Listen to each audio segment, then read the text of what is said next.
नाज़रीन, तेजी के साथ एक नई दुनिया तश्कील पा रही है और बहुत बड़े बड़े इवेंट्स रैपिडली जब वो इस वक्त हो रहे हैं और जो पिछला वर्ल्ड ऑर्डर है वो रोज बरोज जब वो गिरता चला जा रहा है, इसकी बुनियादें कमजोर होती चली जा रही हैं। उसकी वजह नई जंगें हैं और उसकी वजह अमेरिका की नई जंगें हैं। और क्योंकि अमेरिका खुद अपने बनाए हुए रूल्स उसने माजी में भी बहुत तोड़े हैं, लेकिन इस वक्त वो बहुत ज्यादा तोड़ रहा है मुख्तलिफ मुल्कों के ऊपर, जिस तरह वो थ्रेट्स कर रहा है, हमले करने जा रहा है। और जो कुछ गजा में होता रहा है, इसने पिछले वर्ल्ड ऑर्डर, जिसको रूल बेस्ड ऑर्डर आप कहते हैं, इसमें रूल तो बचे ही नहीं है, तो वो बहुत कमजोर होता चला जा रहा है। इस वक्त जो है वो मिडिल ईस्ट के अंदर बहुत ही हाई लेवल जो विजिट है वो हो रहा है, वेरी हाईली अनयूजुअल। टर्की के जो फॉरेन मिनिस्टर हैं वो ईरान पहुंच गए हैं, ईरान, ठीक है ना। और टर्की के फॉरेन मिनिस्टर, ये बहुत ही इंपॉर्टेंट दौरा है क्योंकि दोनों मुल्कों के कोई ऐसे बहुत अच्छे ताल्लुकात नहीं है।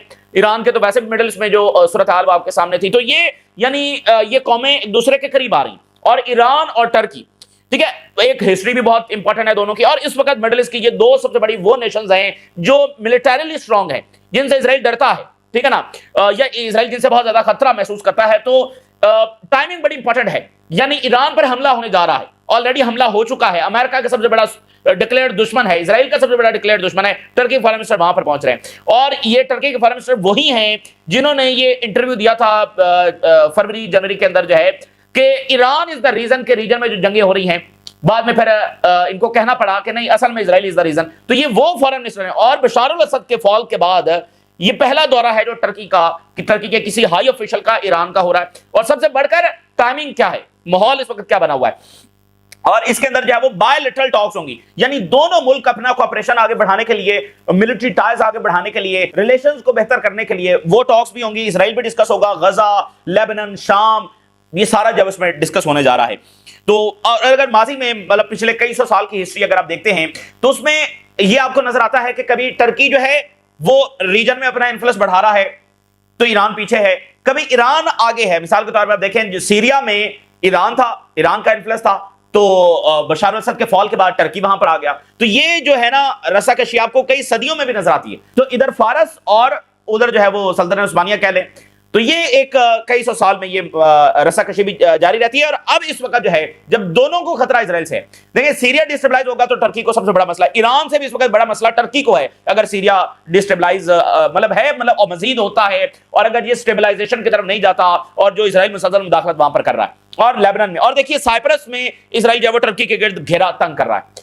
तो यहां जैसे पाकिस्तान का अलायंस बढ़ रहा है, इजिप्ट और जॉर्डन तक जो है वो पाकिस्तान की बातचीत चल रही है, और फिर सऊदी अरेबिया के साथ जो मुआहदा हुआ, तो इधर टर्की और ईरान का करीब आना, ये बहुत बड़ी आप कह लें कि अचीवमेंट होगी।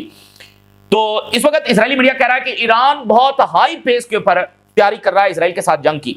और उधर देखिए कि वो जंग जो वेनेजुएला की है, ये बहुत बड़ी जंग होने जा रही है। ये एक ऐसा मामला होने जा रहा है कि जो पिछले वर्ल्ड ऑर्डर को और ज्यादा डैमेज करने जा रहा है, कि एक सोवरेन नेशन है उसके ऊपर जब वो जंग मुसल्लत की जा रही है। तो ये बिल्कुल वो रूल बेस्ड ऑर्डर है, उसको खुद ही बनाए हुए रूल जो है वो अमेरिका ने इराक में भी तोड़े, अफगानिस्तान में भी, लिबिया में भी, गजा में भी, शाम में भी, ठीक है। और ऑलरेडी कमजोर ऑर्डर जो है उसका बिल्कुल आप तिया पांचा जब होने जा रहा है इन जंगों के साथ जो अमेरिका अब नहीं छेड़ने जा रहा है। अब वेनेजुएला ने यह कहा है कि हमारी एयर स्पेस को बाकायदा अब अमेरिका की जानिब से ब्लॉकेड किया जा रहा है। यानी एक ये है कि वार्निंग जारी कर दी कि कोई इस तरफ ना आए, कोई एयरलाइन वेनेजुएला की तरफ ना आए। दूसरा अगला स्टेप है जो कि मुतवक्के था कि बाकायदा ब्लॉकेड करना है, मतलब बाकायदा अगर कोई आएगा तो उसको रोका जाएगा। तो अब वेनेजुएला ये कह रहा है कि अमेरिका उनकी एयर स्पेस को ब्लॉकेड कर रहा है। और ये मैं आपको बता चुका हूं कि इराक में अमेरिका ने नो फ्लाई जोन जब डिक्लेयर किया हुआ था, तो ये बहुत ही संगीन बात है। यानी ये प्रॉपर वॉर है, ठीक है ना, प्रॉपर वॉर है कि उनकी एयर स्पेस को आप ब्लॉक कर रहे हैं। तो हमला तो हो चुका है। फिर अच्छा, फिर यही अब खबर आ रही है कि क्यूबा के खिलाफ भी एयर स्पेस वो ब्लॉक करने जा रहे हैं, और क्यूबा ने कहा है कि हमारी जीपीएस जैमिंग अमेरिका ने की है। यानी क्यूबा के खिलाफ भी अमेरिका ने अपनी जो एक्टिविटीज हैं वो बढ़ा दी हैं, मिलिट्री एक्टिविटीज बढ़ा दी हैं। और पूरा रीजन इस वक्त इस शशोपंज में है कि आगे क्या होगा। पूरे रीजन में रिजीम चेंजेस होंगी, पूरा रीजन जो है वो अमेरिकन मफादात के मुताबिक उसको ऐलान किया जाएगा।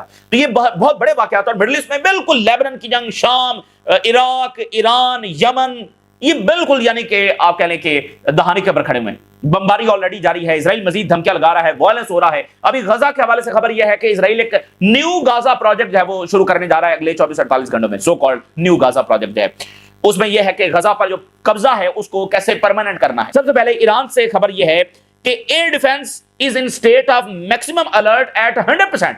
ईरान का जो एयर डिफेंस है वो उस वक्त 100% हाई अलर्ट के ऊपर है। क्योंकि किसी भी वक्त, किसी भी रात, किसी भी शाम, किसी भी सुबह ईरान पर जब हमला हो सकता है। 100% ईरान का डिफेंस इस वक्त हाई अलर्ट है। और साथ जो है वो टर्की के फॉरेन मिनिस्टर पहुंच गए हैं ईरान।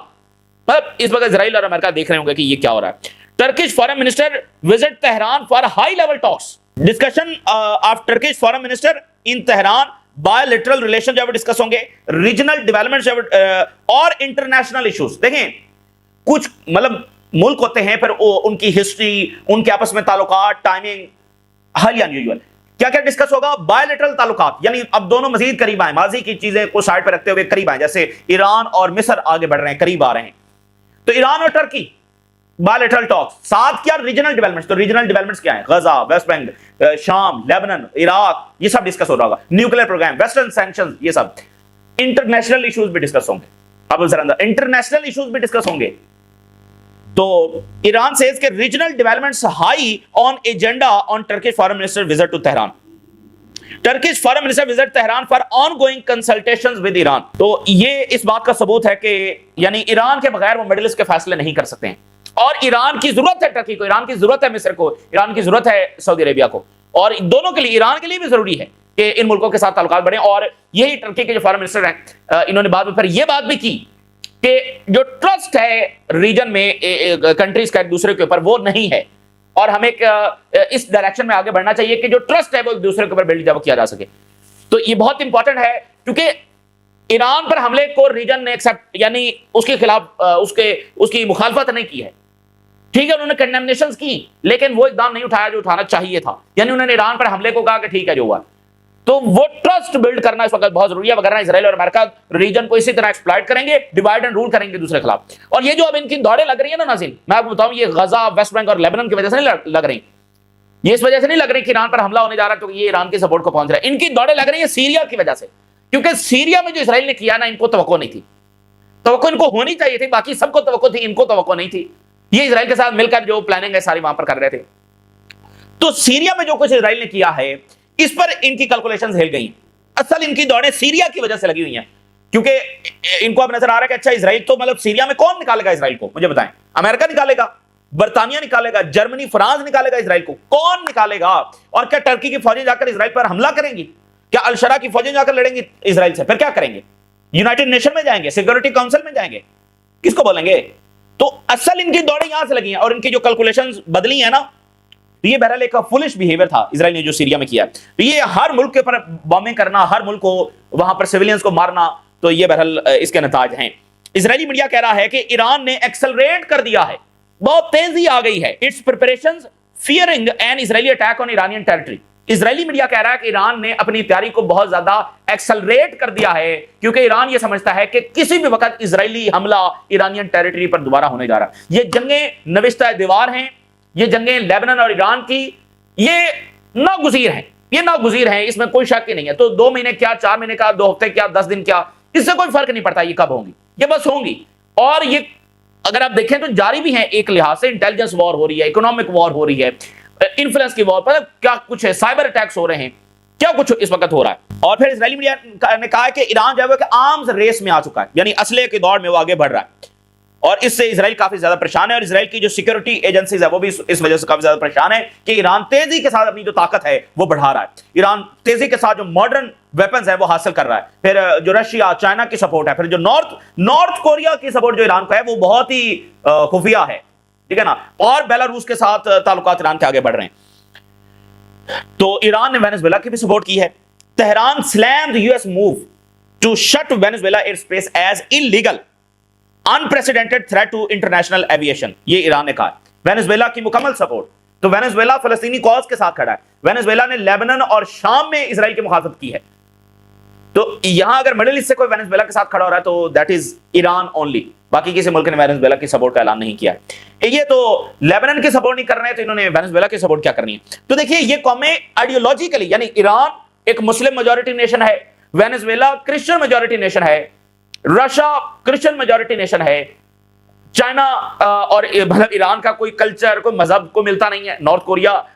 लेकिन आप देखिए कि ये एक आइडियोलॉजी में बंध गए हैं, और वो क्या है? साम्राज्य के खिलाफ लड़ना, वेस्टर्न वर्ल्ड ऑर्डर के खिलाफ फाइट। ये इस आइडियोलॉजी के अंदर यानी कनेक्टेड हुए। इनका मजहब, इनका कल्चर, ये आपस में मिलता नहीं है। तो वेनेजुएला की भी आइडियोलॉजी कि वो साम्राज्य के खिलाफ लड़ रहा है। Cuba, Belarus, Russia, China, north Korea, ये सब जो है वो, कोलंबिया अब उस लिस्ट में जब आया है। तो इधर पोप का दौरा हो रहा है लेबनान का, बड़ा गैर मामूली दौरा है। पोप बहुत बड़ी शख्सियत है, पहला दौरा कर रही है, टर्की पहुंचे और अब जो है वो लेबनान आज वो पहुंच रहे हैं। तो Pope Leo travelling to Lebanon with peace message amid aggression. देखिए एक उसकी बहुत अहमियत है, और वो बता रहे हैं कि जिस मुल्क के पर इजराइल हमले कर रहा है वो उस मुल्क का दौरा कर रहे हैं। देखें यूरोप का वो दौरा नहीं कर रहे हैं, कनाडा वो नहीं जा रहे, अमेरिका वो नहीं गए, वो और वेस्टर्न जो इत्यादि हैं, ऑस्ट्रेलिया, जापान, साउथ कोरिया, वहां नहीं गए, वो लेबनान आ रहे हैं जहां पर इजराइल हमले कर रहा है, तो बिला वजह तो नहीं आ रहे हैं। 3 डे विजिट होगा लेबनान का, और इसमें कॉल फॉर पीस है क्योंकि इजरायली अग्रेशन जो जारी है, और वो बहुत सारे लीडर्स के साथ मुलाकात करेंगे। और बेरूत का जो पोर्ट बेरूत में जो पोर्ट ब्लास्ट हुआ था, और ये बिल्कुल वाज़ेह कि इजराइल ने करवाया था, उसके लिए भी दुआ होगी। वहां पर जो लोग अपनी जानों से गए, उस इंसिडेंट के ऊपर भी दुआ होगी। मतलब बहुत ही गैर मामूली चीज है, मतलब कब पोर्ट के ऊपर ब्लास्ट हुआ है और वो आकर उस पर भी दुआ करने जा रहे हैं। Top Lebanese cleric says Pope's Lebanon visit a call for unity and peace. तो लेबनान के जो बाकी लीडर्स हैं और religious leaders, Muslim religious leaders, उन्होंने कहा है कि इस दौरे में लेबनान को यह समझना चाहिए कि हमें मुत्तहद हो जाना चाहिए, ठीक है ना। तो ये जनाब इस वक्त मिडिल ईस्ट की सूरत हाल है। इसके साथ उधर जो वेनेजुएला, चूंकि कनेक्टेड है ना भाई, ईरान वेनेजुएला की सपोर्ट कर रहा है, वेनेजुएला फलस्तीन की सपोर्ट कर रहा है और ईरान के साथ खड़ा है, तो ये एक ही फ्रंट, एक ही जंग के कई फ्रंट्स हैं। अब वेनेजुएला ये कह रहा है कि हमारी एयर स्पेस को बाकायदा ब्लॉकेड करने की कोशिश की जा रही है। Venezuela accuses US of air space blockade at request of opposition. अब इसमें ये बड़ी डेंजरस और इंपॉर्टेंट बात यह है कि वो जो जिसको नोबेल पीस प्राइज दिया गया है, उसने 2 रोज कबल जब ये कहा कि एयर स्पेस शटडाउन होनी चाहिए, और आज अमेरिका ने की है। यानी आप अंदाजा करिए कि ये वेस्टर्न जो ऑर्डर है ये किस तरह से अपनी क्रेडिबिलिटी लूज कर चुका है। एक ऐसी उसको नोबेल पीस प्राइज दिया गया जो अमन का सबसे बड़ा आप कह लें कि प्राइज है, अवार्ड है, जो अपने ही मुल्क पर अमेरिकी हमले को दावत दे रही है, उसको नोबेल पीस प्राइज दे दिया। और ये क्या हुआ कि आज वो यानी वेनेजुएला से फरार भी हो गई है। ये खातून जो है ये आज वेनेजुएला से फरार भी हो गई है, और इसने ओपनली कहा है कि हमारी एयर स्पेस शटडाउन की जाए और अमेरिका मिलिट्री एक्शन ले वेनेजुएला के खिलाफ। अंदाजा करें इसको। अब वेनेजुएला के लोग जब मलाकर तख्त के ऊपर बिठाएंगे प्रेसिडेंट मडोरो को गिराकर, जो अपने मुल्क पर हमले की दावत दे रही है अमेरिका को, और अमेरिका वैसे वैसे कर रहा है, तो इसका मतलब यह है कि एक बड़ी गहरी साजिश थी जो नोबेल पीस प्राइज इस बंदी को जब दिया गया। So Venezuela is activating international mechanism to stop illegal actions. और इसके साथ मरिया जो है प्रमोटिंग एन इन्वेजन, और बाकायदा कह रही है कि वेनेजुएला की इन्वेजन होनी चाहिए, supporting any kind of attack against our nation. किसी भी तर्ज का हमला अगर वेनेजुएला पर होता है तो उसने कहा मैं उसकी सपोर्ट करूंगी। अंदाजा करें, जिसमें सिविलियंस मारे जाएंगे। 9 लाख पीपल, अराउंड 1 मिलियन लोग जो है वो अफगानिस्तान में मारे गए। इराक की कैजुअलिटीज देखें, लीबिया की कैजुअलिटीज, शाम की कैजुअलिटीज देखें, और ये खातून जो है ये वेनेजुएला पर, खूबसूरत तरीन मुल्क, खूबसूरत तरीन लोग, ऑयल पर नजर है, ये सबको पता है, और वो कह रही है कि हमला किया जाए। तो बड़ी मुश्किल तरीन टाइम से इस वक्त वेनेजुएला गुजर रहा है। अंदर की साजिशें, अंदर जो अमेरिकन एजेंट्स घुसे हुए हैं और बाहर से, और साथ अब क्या किया है कि अमेरिका ने मिलिट्री पेट्रोलिंग शुरू कर दिया वेनेजुएला की। US military planes patrol near Venezuela as threats escalate. US military planes are patrolling airspace near Venezuela almost constantly. Washington increases pressure on Venezuela under the guise of anti-drug operations. ये जो Trump ने tweet किया ना, कहता है कि जो human trafficker हैं, जो ड्रग ट्रैफिकर हैं, वो ये सुन लें कि वो वेनेजुएला के एयरस्पेस शटडाउन हो चुके हैं, इधर ना आए। यानी वो ये बताना चाह रहा है कि कोई भी इधर आएगा तो उसको ड्रग ट्रैफिकर और ह्यूमन ट्रैफिकर बनाकर हम गिरा देंगे उसका जहाज, ठीक है ना, वो ये बताना चाह रहा है। तो अब ये है कि वेनेजुएला के इर्द गिर्द जो है उन्होंने पेट्रोलिंग, उनके मिलिट्री जहाज उसको पेट्रोल कर रहे हैं। ये बकायदा हमला है, ये बकायदा जंग है ना। ओ भाई, बरह रास्त जब फौजें लड़ेंगी वो तो आखिरी स्टेप होता है ना।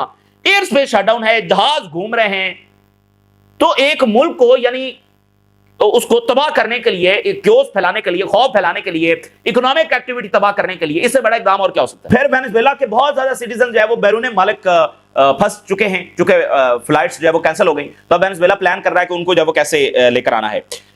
Development of a plan to return the Venezuela stranded in other nations. तो वेनेजुएला के लोग जो मुख्तलिफ मुल्कों में थे वो वहां पर जो फंस चुके हैं, और उनको वापस लाने का जो है वो इकदाम उठाए जा रहे हैं। बड़ा मुश्किल तरीन टाइम है। और साथ क्यूबा पर भी ये काम शुरू हो गया है। Cuba accuses US of GPS jamming amid Caribbean military escalation. तो हम ये बार बार ये बात कर रहे थे कि ये सिर्फ वेनेजुएला का मामला नहीं है, ये सिर्फ क्यूबा का मामला भी नहीं, ये पूरे रीजन का मामला है। पूरे रीजन को उन्होंने दोबारा से मनरो डॉक्ट्राइन के तहत, जो कि ज़ाहिर कॉलोनियल डॉक्ट्राइन है, उसके तहत सबको सबजुगेट करना है। तो उधर पीरो में नेशनल इमरजेंसी नाफिज हो गई, फिर वेनेजुएला पे इतना बड़ा वाकया हो गया, और इसके साथ जो ट्रंप ने स्टेटमेंट जारी किया कि प्रेसिडेंट मडूरो हट जाए वगरना हम फोर्स इस्तेमाल करने जा रहे हैं, ये ट्रंप की नई स्टेटमेंट जो अभी आई है। और साथ क्यूबा ये कह रहा है कि वहां पर जीपीएस जैमिंग हुआ है, यानी क्यूबा पर कई दहाइयों से सैंक्शंस लगी हुई हैं और अब उनकी भी एयर स्पेस शटडाउन करने की धमकी आ रही है। साथ जीपीएस जब जैम हुआ है तो उनके खिलाफ भी मिलिट्री एक्टिविटी शुरू हो चुकी है। Cuba condemns US air space closure over Venezuela, warns of escalation. उन्होंने कहा कि मामला बहुत ज्यादा एस्केलेशन की तरफ जा रहे हैं और पूरा लैटिन अमेरिका जो डिस्टेबलाइज हो सकता है। फिर जो लैटिन अमेरिका की, साउथ अमेरिका की एक ह्यूमैनिटेरियन ऑर्गेनाइजेशन है ALBA, तो ALBA ने जो है वो ह्यूमैनिटेरियन एड क्यूबा भेजी है, ठीक है ना। ALBA sends major aid shipments to Cuba, condemns US airspace threat। ALBA humanitarian supply जब वो क्यूबा पहुंची हैं, वहां पर हरिकेन आया हुआ है, as the bloc denounce US pressure on Venezuela airspace, ठीक है ना। यानी बाकी ये जो तमाम ममालिक है वो इसको रिजेक्ट कर रहे हैं, कंडेम कर रहे हैं अमेरिकी इकदाम को। तो अब देखें, ये चाइना के खिलाफ बहुत बड़ी प्रोवोकेशन है, ठीक है ना, चूंकि चाइना वेनेजुएला के रिलेशंस हैं, रशिया के वेनेजुएला के साथ रिलेशंस हैं, ट्रेड चाइना वहां पर कर रहा है, तो ये असल में तो जंग ओवरऑल चाइना ही के खिलाफ है। चाइना चूंकि यहां पर उसके ताल्लुकात अच्छे हो रहे हैं, तो ये ज़ाहिर अमेरिका को कबूल नहीं है। तो ये पिछला ऑर्डर बिल्कुल तबाह, डैमेज हो चुका है, बिल्कुल खत्म ये होने जा रहा है, क्योंकि कुछ रूल्स बचे ही नहीं है। गजा के बाद कोई रूल्स बचे ही नहीं, ऊपर से फिर वेनेजुएला, फिर ईरान, फिर लेबनान, फिर शाम, फिर इराक, मतलब, और फिर यमन, किसी भी वक्त कुछ भी वहां पर भी अटैक जब हो सकता है। और आपको याद है वहां पर ये एयर स्ट्रिप्स बना रहे हैं एक नई जंगों की, जब वहां पर तैयारी है। तो ये बड़ी खौफनाक सूरत है। मैं आपको बताऊं कि ये पोप के विजिट के बाद आपको लेबनान में बहुत बड़ी एस्केलेशन जब नजर आएगी। लेकिन सीरिया के मामले में बहरहाल रीजन की जो कैलकुलेशंस है रिगार्डिंग इजराइल, वो फिलहाल काफी उनको हिलाया है। देखते हैं कि ये क्या इकदाम उठाएंगे। लेकिन आगे आने वाला टाइम और ट्रंप का सारा टाइम हमें जंगों वाला नजर आ रहा है। ये ताज़ा सूरत हाल जो आपके साथ शेयर किया, हमने राज लगा करें। इजाज़त दीजिए, अल्लाह।